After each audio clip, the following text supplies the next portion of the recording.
נאוה בוקר היא אלמנתו של תת ניצב ליאור בוקר, שוטר אמיץ אשר קיפח את חייו באסון הכרמל, בעת שניסה להציל את הסוהרים שהיו לכודים בלהבות. מיד לאחר האסון היא הקימה את קרן ליאור בוקר, על שם בעלה שאף קיבל לאחר מותו את עיטור המופת על אומץ ליבו בעת האסון.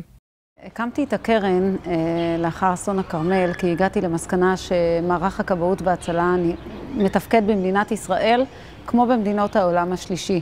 לא ייתכן שחסרות 62 תחנות כיבוי ברחבי הארץ. 2 מיליון איש, 2 מיליון אזרחים במדינת ישראל לא מכוסים מבחינת כיבוי אש. במקרה של דלקה הם לא בטוחים. כאן נכנסת הקרן לתמונה. אנחנו החלטנו לתמוך במערך הכבאות וההצלה ולקדם את כל מה שאפשר באמצעות הקרן. אם זה הקמת מערך מתנדבים ראוי ומסודר לכבאות והצלה, כמו במשטרה, לדוגמה, אם זה בפרויקטים מבונים.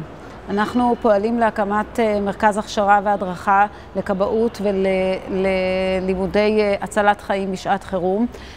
במרכז הזה יוקם גם מרכז מבקרים, יהיו בו סימולטורים חדשים, מוזיאון, מתקני אימונים. אנחנו מגייסים תרומות בימים אלה להקמתה של תחנת ימ"ר לכבאות והצלה. זה מדובר בתחנה שהיא תהיה סיירת המטכ"ל של הכבאות, מעין יחידת עילית שתשלוט בכל האירועים החריגים בשעת חירום, אם זה שריפות ענק שמסכנות חיי אדם, או אם זה חילוץ והצלה במקרים קריטיים. הקרן, שבין היתר מקדמת ומכשירה מערך מתנדבים, מנסה כעת לשתף פעולה עם עמותת ידידים פרויקט סיכויים, המטפלת בבני נוער בסיכון, במתן דגש על שילובם בקהילה. הפרויקט קורם עור וגידים לראשונה כאן, בתחנת הכיבוי המרכזית של עמק יזרעאל. אנחנו מנסים לקדם עכשיו פיילוט ראשוני, זה ממש בתחילת הדרך, לשלב נערים בסיכון במערך צופי האש. צופי האש מתנדבים במערך הכבאות, זה ילדים שהם בני 15 עד 18, שדרך פרויקט מחויבות אישית, משתלבים בצופי האש ומתנדבים במערך.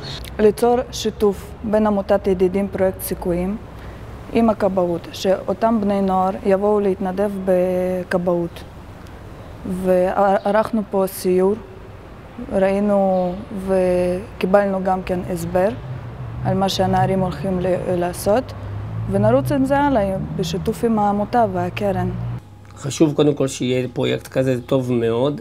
צריך להבין שהאירועים שלנו הם אירועים עם זמן קצוב מאוד, והמעבר מהמצב הקר למצב החם הוא מאוד מאוד קיצוני. זאת אומרת, יש לך את הרגע שאתה נינוח ויש את הרגע של הקריאה.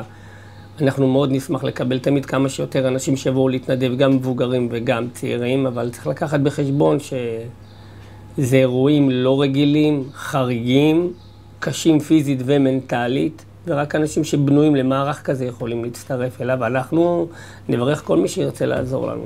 בעלי נספה בדלקה בעת שהוא ניסה להציל את חיי הצוערים, הוא יכול היה להימלט מהמקום, אבל הוא עצר, חזר חזרה וניסה לחלץ את הצוערים מהאוטובוס הבוער. זה, אגב, יש לי עדויות מצולמות של אנשים שהצליחו להינצל וסיפרו לי על כך. ושנה וחצי מאוד קשה. והעדפתי לתעל את התחושות הקשות שלי מהאסון הזה לכיוונים אחרים, לכיוונים חיוביים. ולעשות הכל כדי שמהאסון הזה יצא משהו טוב, משהו חיובי, שמערך הכבאות ישתפר בעקבות האסון הזה, ושהמסקנות יוסקו והלקחים יופקו. אני מקווה שמדינת ישראל תתעורר בזמן לפני האסון הבא.